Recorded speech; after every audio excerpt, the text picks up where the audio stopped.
Mix 100. I'm Nina Blanco, and today I am joined with Martin from Boys Like Girls. Thank you so much for joining me today Thank you. online on Thank you so much for Zoom. having me.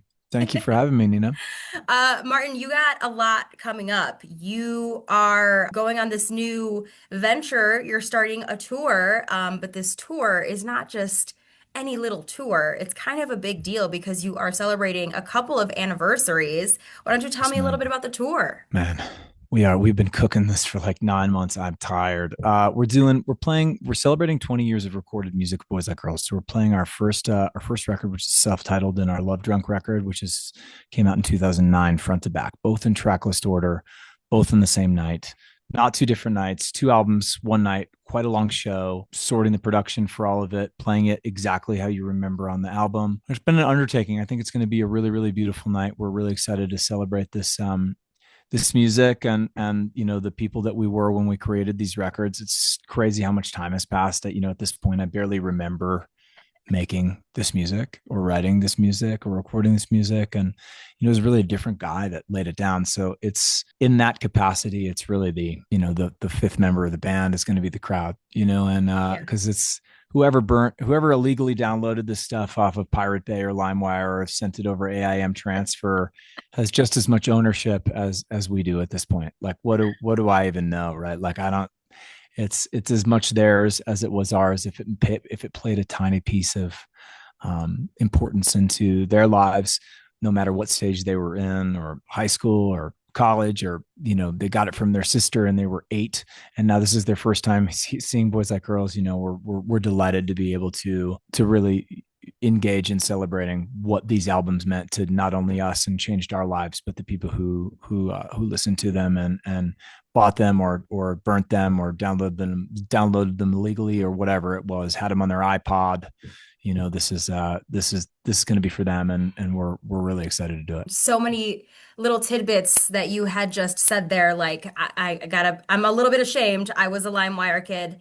Okay, The my amount of my my computers I my destroyed. my Venmo is at Martin Says 12.99. I'll Okay. I'll I'll be accepting that after. Yeah. Okay. You got Our it. You our got it. overpriced t-shirts will make up for it at the tour. You can come make it right. Oh my gosh. Such a blast from the past, like you said. And I mean, your first album, Boys Like Girls, self-titled, it's celebrating 20 years. That's crazy. And like you said, how much Same. time has passed, that kid back in Yeah. 2006 versus who you are now, completely different people. I mean, that's how it's supposed to be, but Yes. it's just so weird to think about it. And I'm sure in your rehearsal space, going through these albums, going through those tracks, and then maybe going back into the mindset of where you were when you first wrote those songs. The beautiful thing about music is it really can bring you back to a specific time, a Yeah. memory, a place. And so when you are rehearsing on stage some of these oldies but goodies, does it bring you back to that like 18, 19-year-old kid and those memories come flood back while you're performing? It's in some capacity, it's very confusing. Imagine. So, do you remember when you were 18? You're probably a senior in high school or whatever, and like imagine like whatever your English professor or teacher or whatever like assigned you like a big long paper, right? And so you get on stage like 22 years later, because I wrote this when I was 18, and it takes a minute to make an album, and then I want you to read that paper in front of like 60,000 people, and then the confetti drops and the cannons go off and everybody like shows their boobs, and like it's like you're just like, I don't understand. It's not mine anymore. Like I was mad at that kid for a really long time. Music changed and I was mad at his taste. It was funny. The kid that was so unbelievably unapologetically cocky, he wouldn't take no for an answer, and paved the way for my musical journey the rest of my life and gave me a life beyond my wildest dreams. Like I was mad at his taste. I don't really think I think the amount of ego that it takes to not want to celebrate your biggest hit. Like, when an artist gets on stage and like they won't play their biggest hit, that's Yeah. that's lame. Let's play it twice. So, we'll play it twice. We'll take contrary action. We'll play it twice. I think, not only is this about honoring that kid, I think our first record, there was a purity to it. And then, our second record, like when a band gets big off their first record, I think it's like, there's enough time to sort of like fix your teeth, buy some expensive clothes and a nice car, but like you're not yet like buying real estate and like getting really, you're not Yeah. investing your money. You're just sort of like buying a sick leather jacket and like Yeah. you have enough money for some extracurricular activities and some dry goods that take your brain like totally elsewhere. We partied, dude. And so there's a second, my view on the second record is interesting. I showed up at rehearsal and like there's like this AI companion printout of like lyrics these that I wrote and never wrote down. And I went into the vocal booth and like, somebody else transcribed them and like half of them are wrong. And I'm sitting there and I'm reading them and I started to cry in front of my bandmates. And I was like, there was a desperation in this kid. Like there were some of these songs I could listen to again, especially like I've been sober 16 years and I couldn't listen to them after. It's just like, you record this music a certain way and I still love that kid, man, and I'm excited to celebrate his records. And Yeah. he deserves that. And the peace that I've had to make with the past is extensive. And it's not only that, I think it's like it isn't my expectation that our listeners during our 12 years in the dark while we were having families and making other music were just firing up Love Drunk every day, right? Like people moved on, they have new taste, and especially the Boys Like Girls fans who were like sort of casual radio listeners who know our hits. They might maybe moved on to a totally different genre or style of music. The thing that's really interesting as we step into this particular collection and playing this collection live and celebrating 20 years of recorded music is I think that this was the last time that music really informed culture. Mhm. Culture in 2010, like right after we, got finished with these two records, I think culture started to inform music. The, algorithm started to inform what musicians wanted to do. So they wanted to cater to the algorithm. Social media started influencing it. And there was never a time really again where the type of music that you listened to influenced who you hung out with, how you dressed, Mhm. your attitude, your interactions with your parents, or the way that you like made your bedroom look. We were really a part of that. It really had nothing to do with us. It was just we were part of that. We were part of that whirlwind. And there's, every generation has its own like bit. Like the '90s had its bit, the '80s had its bit, and it's sort of like here we were in the epicenter of the radio side of this kind of time. I think rewinding to that time in full capacity for the night where we're playing these records in track list order the way they were consumed back then. This is before the playlist generation. This is like when people really listen to Yeah. albums and playing them in that way. We're really, really conscious of our live performances. And so since we came back in 2022, we've been, really handling our live show. Like we don't even talk for 45 minutes. We just like, we cut songs in half and handle it almost like a DJ set. We want to put on the best show possible. This is a super different direction for us in the live space. But man, I think these songs deserve it, and I'm excited to honor them and to honor the people that they meant something to, and to play a record and two records in perfect track list order in the way that they were intended to be listened to as albums, to perform them that way. It's a really, really unique challenge. It's a unique challenge as a vocalist. Back then it was really important to me to sing really high notes, Yeah. and saddling up to prepare for that as I've gotten a little bit older is a unique challenge. But man, it's been a beautiful journey. I think I had a pretty intense moment, like thanking that previous version of myself that first day of rehearsal, and seeing what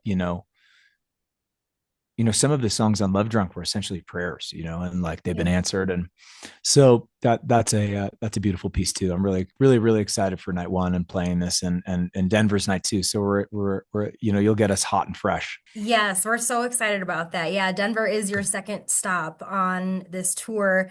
And like you were saying, it actually was such a culture shift at that time in Yeah. 2006 to like 2010, 2011. It really did affect, the type of friends that you had, what you were wearing, how you decorated your bedroom. I mean, everything that you said, you're bringing me back in my own Yeah. memories, Yeah. Yeah. just being like a part of that in my high school years and my friends and the music and yeah. And so there has been such a resurgence. Like you did a couple years ago, the When We Were Young festival. Yes, Um, ma'am.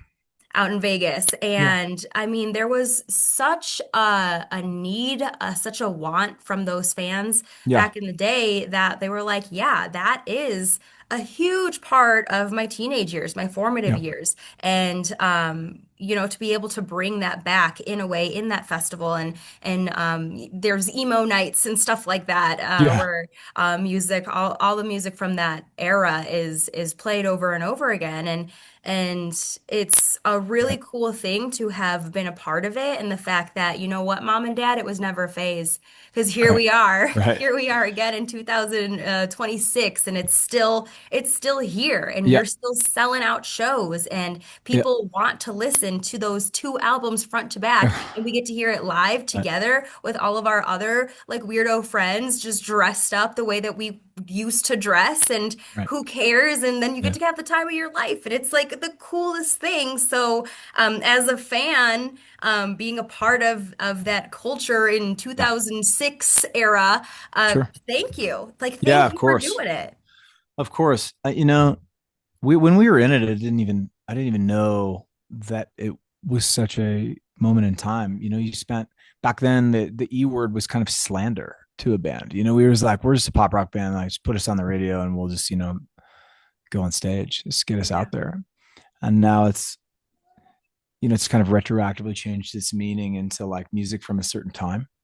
And that's I think it's a beautiful thing. And I think, like we were part of Warp Tour this year as well. And we played When We Were Young 3 times. I know they're taking a break this year, but man, yeah, it's interesting. I think a big part of the reason that we're doing this tour and so excited about this tour is to look forward. We're looking back so that we can afford ourselves the ability to look forward. I think, this tour is going to indicate a lot of perspective making our next record. And we have a ton of stuff in the can for that record, but it didn't make sense to us to allow that 20 year to come and go by. We decided to make it really special and not just play the first album, to play both. And I think that this will probably, if you want to see Boys Like Girls play this record front to back, specifically the first one, definitely the second one, this is the last chance. This will be it. We're not going to play this thing front to back again. This is going to be it. I don't think we're going to come back in another 10 years and do a 30. I mean, maybe I'll eat my words, but I'm guessing this is going to be it. And I would say even on a further deeper level that this will probably be the last time we'll ever play 10 of these songs. You know what I mean? Like some of the deeper cuts from these albums, this will probably be it for those songs. Not because we don't love those songs, but because when you get 90 minutes to get on stage, there's only, 5 albums to play through. There's only so many things that you can do to get it all in. So I think that that's a big piece of why this is special. I think it's special to us to do that, and and to get this kind of like this moment in time honored, before we step into the studio and engage in who we are now. Honoring who we were then is an important piece of our timeline. Yeah, most definitely. It's kind of a celebrating your youth, Yeah, and exactly. there's nothing wrong with that. It's celebrating a huge part of your life. And I think Yes, man. that's very cool. And you get to do that with your fans, and your fans definitely feel that. It brings us back to those years. Yes, sir. But fast forward to, who you are as a person now and Totally. how music has changed for you. I mean, tell me about the difference of, you're 19 with your friends in your mom's garage practicing these songs and writing songs versus to where you're at now. Like, how has that shift been for you? What is the difference in your songwriting? Did it come to you more naturally, like when you were younger, like these are just my feelings and I'm throwing it out there, versus now you have to think about your lyrics a little bit more, or is it about the same? Way more naturally back then, but not necessarily for any reason other than like back then I knew it all and now I know nothing. Yeah, I knew everything. I yeah, was also so cocky I couldn't be told no. Like I would write like a song that's, arguably kind of whatever. And I would be like, it's the greatest song ever written. It's gonna be a massive hit. We're the best band ever.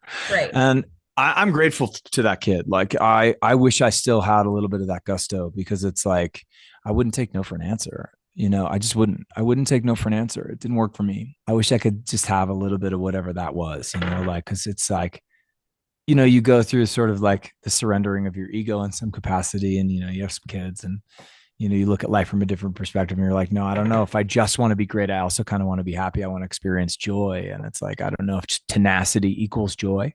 Um, and just like, eternal tenacity, just being like, I'm gonna prove. Yeah. Songwriting has changed. I also went through a shift where I spent, a decade writing music for other people. Mhm. So, as a songwriter and a pop producer, and even some stuff in the country genre. And so that informed and taught me a lot about, the craft, and what it means to really compose a piece of music.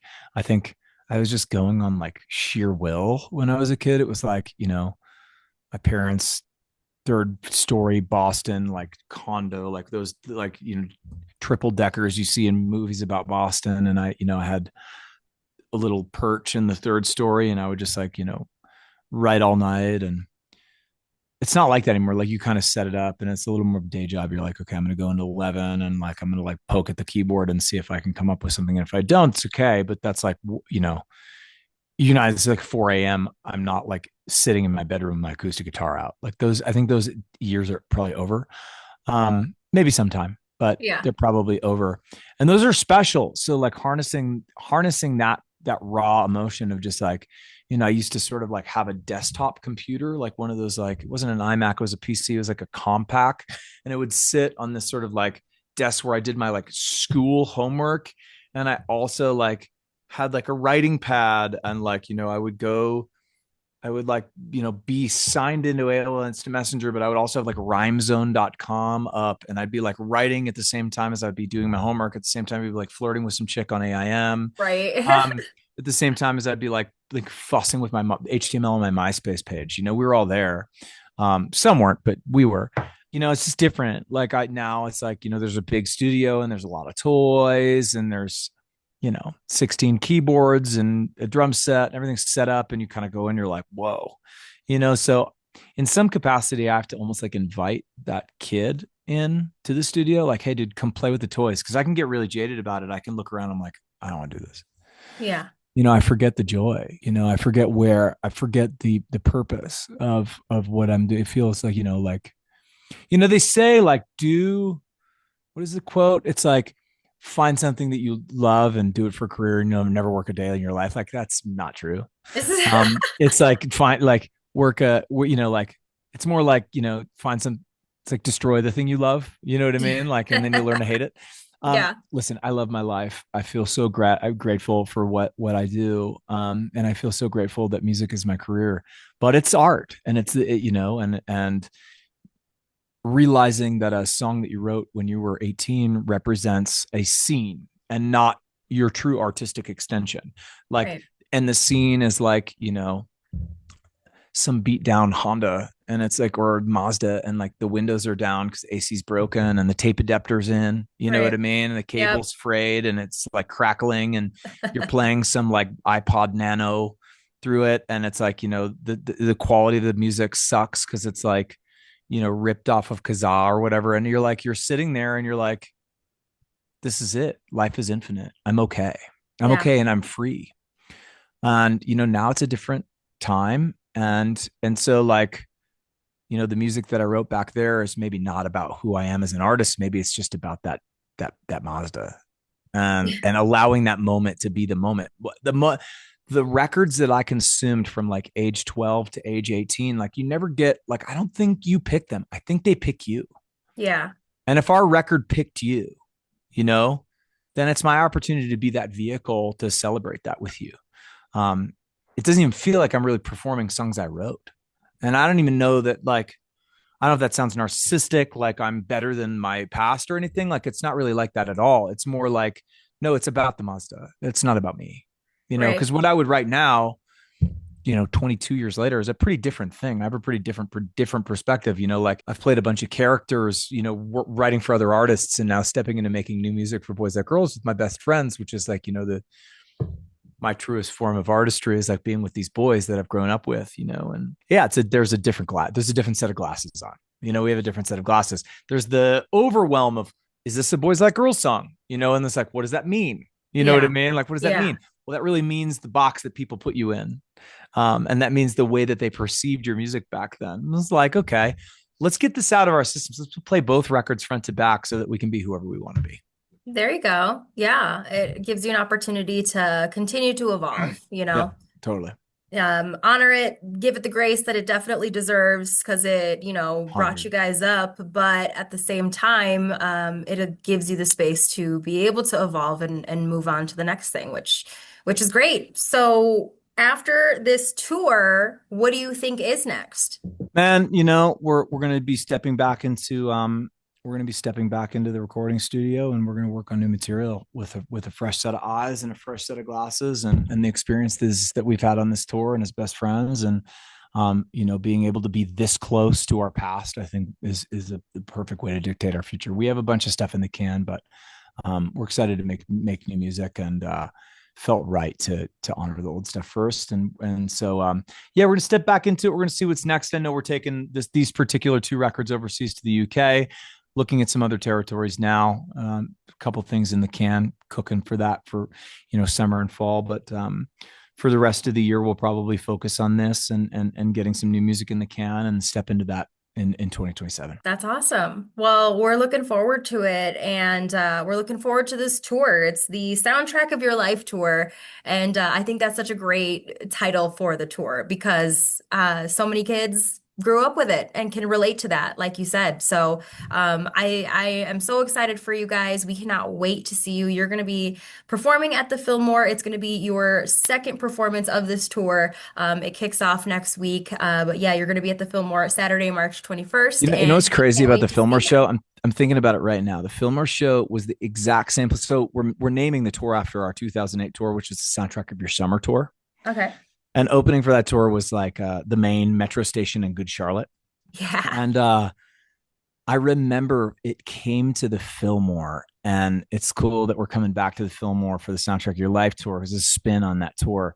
That particular tour stop was such a wild time capsule for me because I was like the guys from Good Charlotte were arguably like massive celebrities at that time, but they were Yeah. playing before my band. Do you remember the show that Paris and Nicole were on where they had to do like wild sort of like farm stuff? Yes, The What was it Simple called? Life, I Okay, think. yeah, it was a symbol of. So they were like Benji was dating one of them, and Joel was dating the other, and they're all side stage at the Fillmore, and we're on stage, and I looked to the left, and I was like, how did I get here? Like, at what point in time did my band get here? And it's just like, like the two girls from the Simple Life are like side stage watching our show at the Denver Fillmore at the soundtrack of your summer tour. I remember it was like yesterday. It was later in the tour, but I remember it was like it was yesterday. And I was like, what was that place with all the chandeliers that we played? That was always the memory. And then it Yeah. was like we went back there a couple of years ago to play for our speaking our language tour, and it was a great night. And I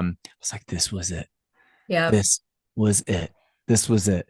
Well, I interrupted your big shout out. What are you going to do in Denver about Kenneth Walker joining the Chiefs? What are you guys going to do in that division? Do you care about football? not really. I'm in a I don't fantasy even know league who with like that three. is. Okay, yeah, he won that Super Bowl MVP. Don't worry about it. But I'm in a fantasy football league with like three Denver guys. They're going crazy right now. I'm like, what are you guys gonna do? It's Just, gonna be just Chiefs all over again, man. You guys we're just had gonna them build a this. new stadium and kick some ass. I don't know. Okay, good. I love it. I love it. You don't want to know that I'm a Patriots fan after saying that, but yeah. Oh, But hey, man. I'm from Boston. You're born into it. I mean, No yeah, apologies. It is what it that's is. fine. You get a pass this time. That's Thanks for repping our tour. I really hope to see you at the show, man. it. Of course, of course. We can't wait. We'll see you out there at the Fillmore. The Chandeliers, they missed you, and they will be seeing you out there as well. So, We'll see you there. thank you so much for joining me today, and best of luck on the tour. We can't wait to relive our youth and honor it. It's been my greatest honor. I'll talk to you soon. Talk to you in a bit. Thank Bye. you.